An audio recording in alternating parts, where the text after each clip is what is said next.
laascaanood waxaa ka furmay shir siyaasadeed oo ay shir gudoominayaan madax dhaqameed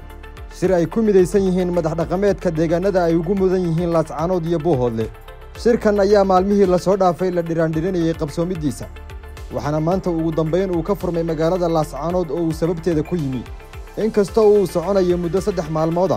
haddana maanta waxa uu ku ekaa furitaanka shirka iyo khudbada ay jeediyeen mudantii ka qayb gashay waxaa shir gudoominaya shirka 14 garaad dhaqan ee dadka deegaankaasi ay leeyihiin waxaa ka mid ah garaadka guud garaad jaamac garaad cali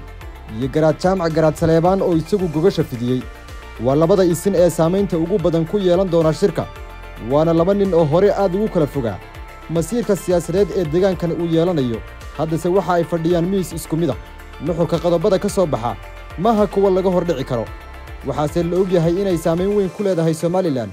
oo hadda ka arrimisa deegaanka ciidankeeduna ay yihiin kuwa sugaya ammaanka shirka iyo isimada dhaqanka dhanka kale